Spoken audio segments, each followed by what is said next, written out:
Hey, it's Dan. Welcome back. You're watching iAllegedly, and got a good one for you today.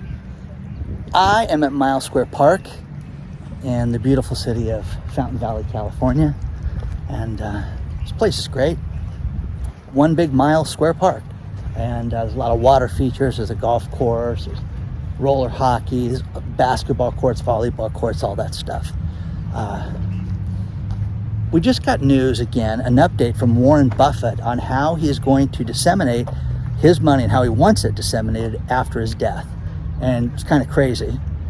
Before I get into it, please take a second. Please hit the like button. Please hit the subscribe button. Share this with everybody. And don't forget we have an email list. The link is below. And don't forget that you can sign up for Patreon, get more access to me. Patreon video just went out, and there'll be more coming this week. Now, Warren Buffett has a $96 billion wealth. I mean, it's crazy. This guy's got worth one of the richest men on the planet Earth, and he has disseminated a plan to spend all his money. He wants it gone within 10 years of his death. Now, we've heard about it being given to the Bill and Melinda Gates Foundation, but not so fast. I found another site that's got a detailed plan on how he wants children to benefit from this and basically have a savings account and a savings plan that could be disseminated to basically every kid in the United States. This is nuts, guys. So when you think about this much money, he's got certain heirs and certain family members that are going to benefit, but there's billions and billions of dollars left over that could basically be spent to kids and have a savings account. So take a look at the article below. It's pretty fascinating stuff how he wants to do this. But from his death, he wants all the money to be spent within 10 years. He doesn't want it to be held on to. You know, this is the guy that said that family members should never have enough money that they have to do nothing, but you can't give them enough, so little money that they have to worry about money. And kind of crazy when you think about that. But we will see what happens with that. Now, if I had young children, man, would I use this for bait and do good? Uncle Warren won't give you anything. So it'll be interesting to see how this plays out, but read the article below because it's kind of fascinating to see how this is going to be spent and the changes that he made in his and how he wants his inheritance to be spent. Now, we're starting to hear more experts step forward and say that we are not heading towards a recession, we're in a recession. And I picked two of them from two different, spectrums. One is Cathie Wood, the investor that runs ARK, and I found her, and she says we're already in a recession. Everything points to huge inventories, huge problems with businesses, and she's never seen anything like this in the almost 30 years of her being an investor. So that's interesting, to say the least. Now, somebody else that I have a lot of respect for is Ken Ligon, who was one of the co-founders of Home Depot.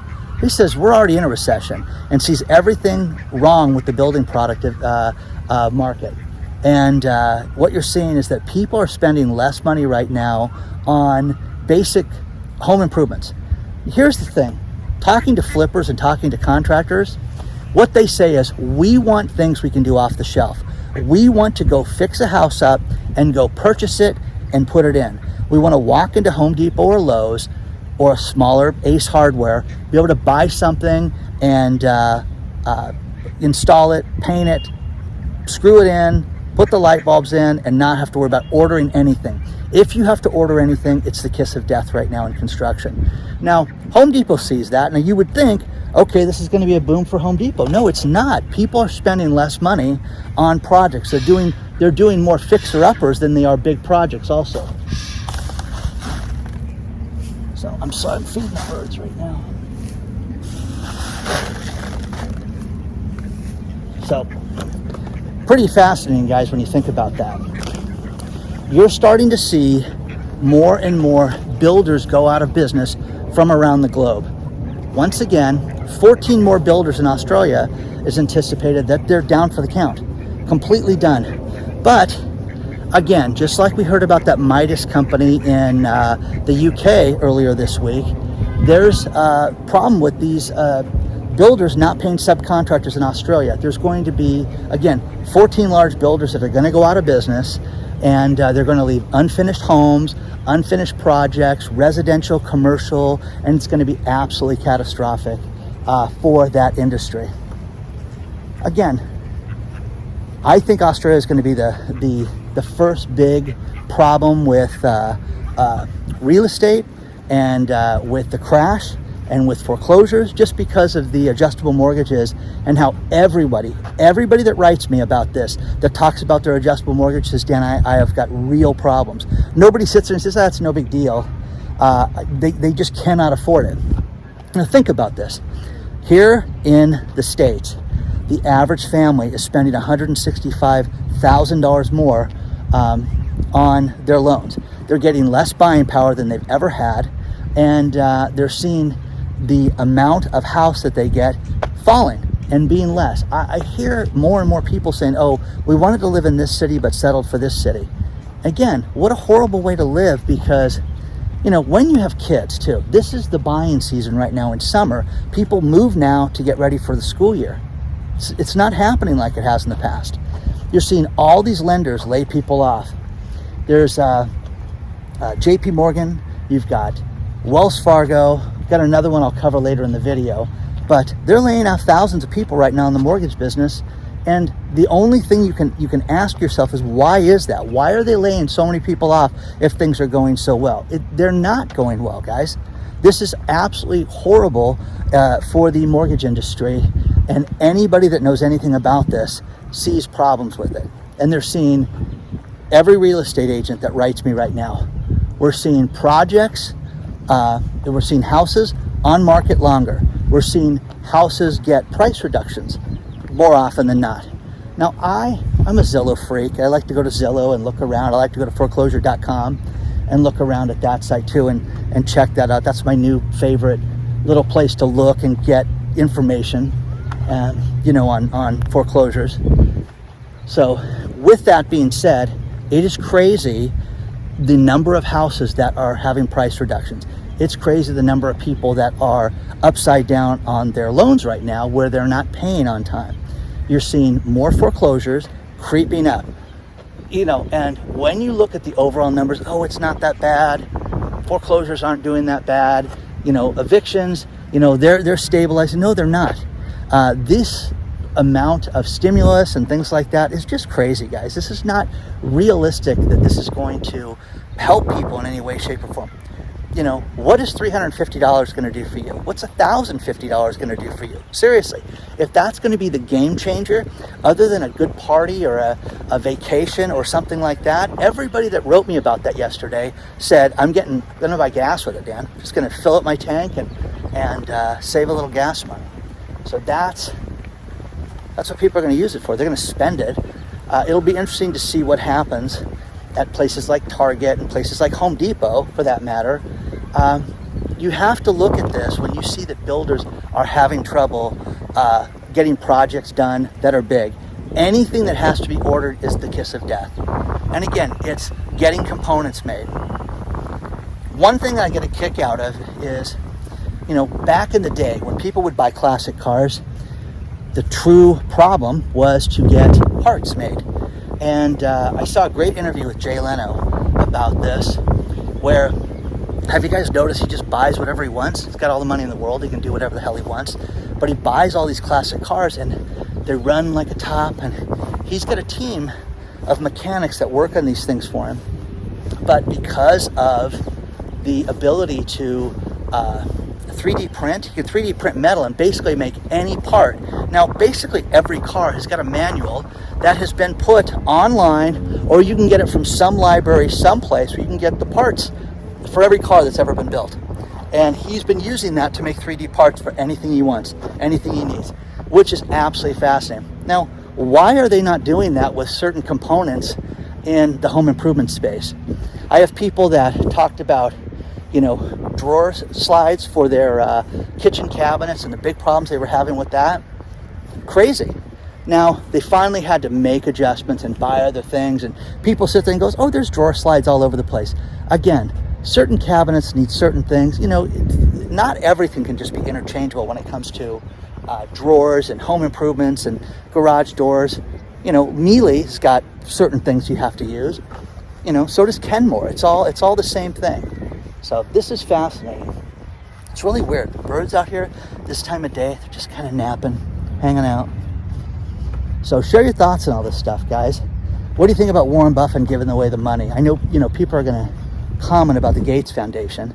I think it's kind of ridiculous that he's pulled money back from them. That's fascinating when you think about that.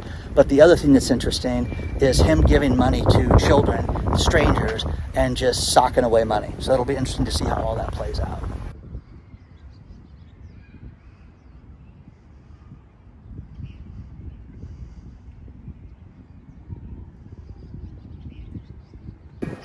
The problem with the mortgage industry just continues to get worse.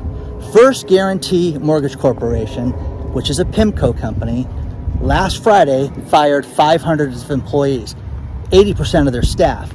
Basically, the remaining 20% are going to clean up the mess. They basically said they shuttered the company, but because they see the writing on the wall when it comes to the real estate industry and mortgages as a whole.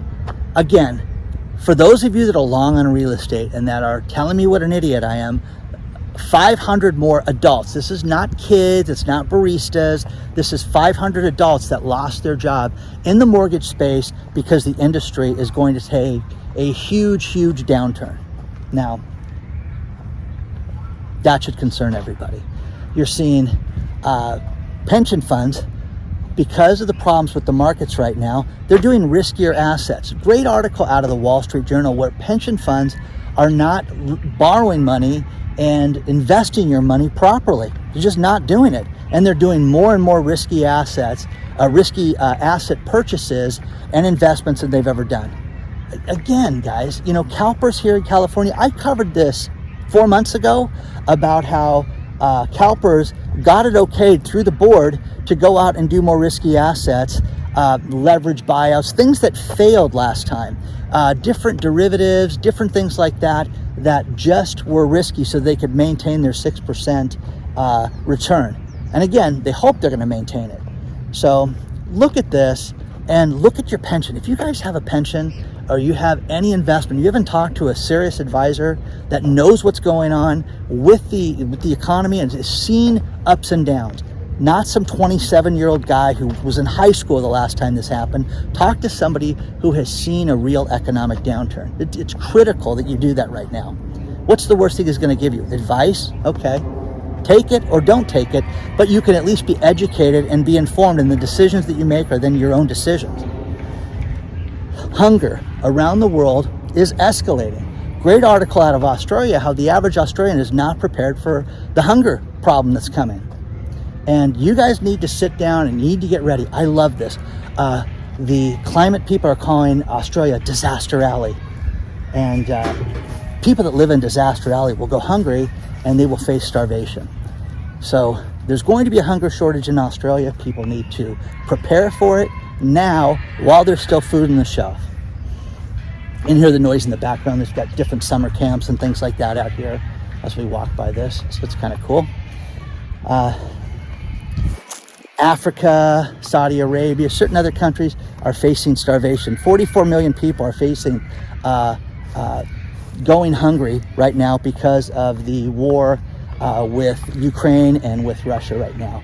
But 395 million people face starvation. Again, that big word, starvation. So when you hear that, you know, you got to take this seriously at some point. And you can, yeah, it's Vladimir Putin's fault. Yeah, okay, whatever. Okay, you got to prepare right now. It's just that simple. So heed the advice right now and take it. But for those of you that are in the real estate business, or those of you that are looking to buy real estate right now, man, I'm telling you, I don't know what else is going to motivate you to hurry up and wait right now, because that's what I think you need to do right now. So first guarantee, 500 people. 500, not 5, not 50, 500 people. Shut it down, okay? It's finished. So share your thoughts on this stuff, guys. I want to know what you think about this. I'm going to go to another part of the park right now.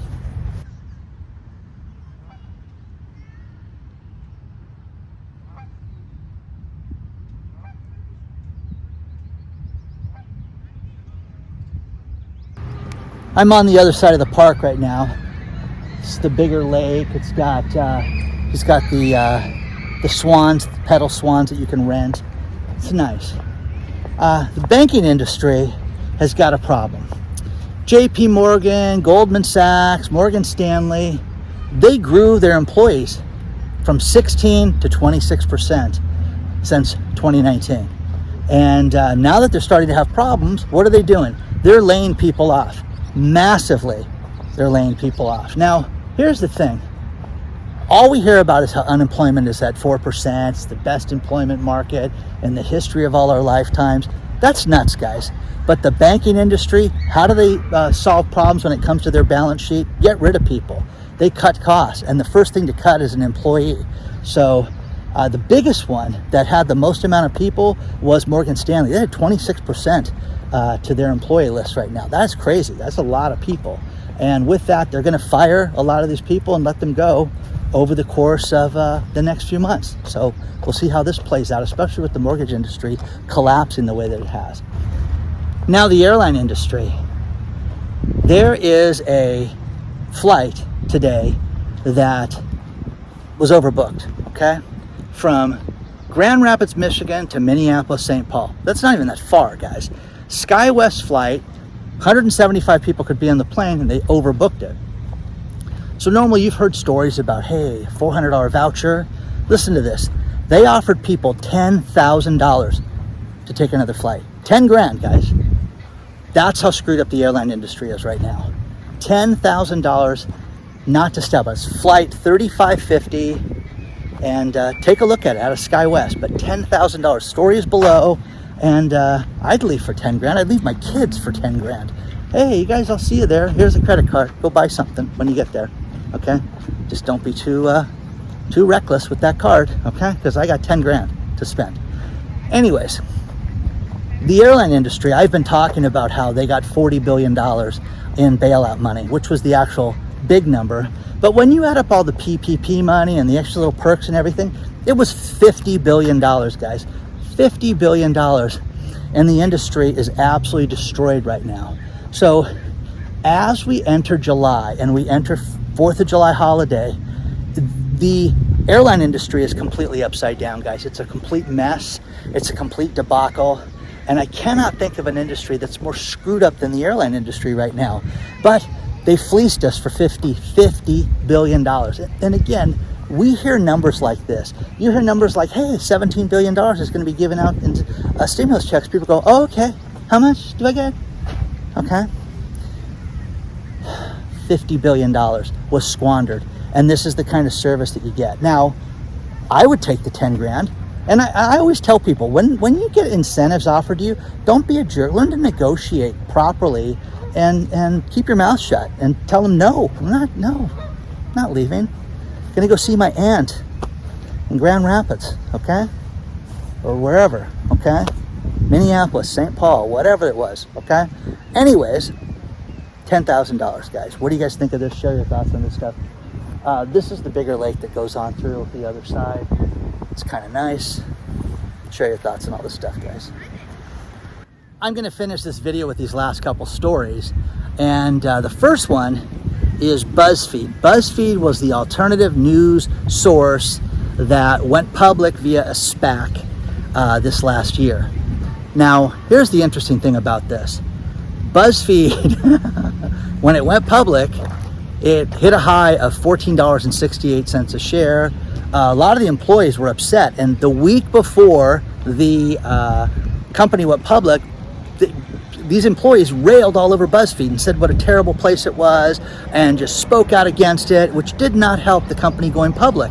Now, there is a lockup period. When you go public and you get shares of stock in a company, they give you a certain period of time to where, hey, you can't sell for 6 months. That's generally what it is. Okay, they say 180 days, okay?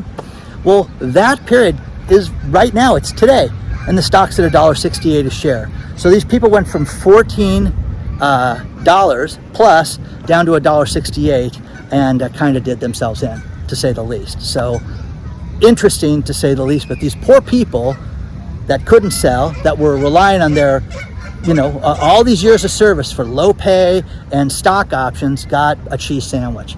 Now, the final thing, here in wacky California, there was a law that was just upheld in the appellate court that says that if you were evicted from a house, that the landlord has to pay you 1 month's rent. I'm not kidding, guys. This was just upheld. There are certain expenses and costs that landlords have to pay in this crazy state. So when people get evicted, didn't pay their rent, the landlord's got to give them 1 month free to help them relocate as a relocate expense. Why in God's name you would want to be a landlord in the state of California is beyond me. I don't get it. I have no clue. But this was a case, you can read all about it. It was a case that was originally filed in Oakland. They kicked it out, and then it was appealed out of a group out of Long Beach, California. And again, up the street, which I'm going to Long Beach right after this video. So crazy, guys. So think about it. If you were evicted, and I wonder how this retroactively goes back, because I think it may go back to when it was originally overturned. So there may be people right now that have been evicted, living someplace else, and are entitled to 1 month's free rent. So take a look at the story below. Please do not forget to hit the like button. Please don't forget to hit the subscribe button. Share this with everybody. Don't forget the email list. The link is below. And if you want more access to me, there's Patreon. Onward and Upward, guys. I will see you guys very soon.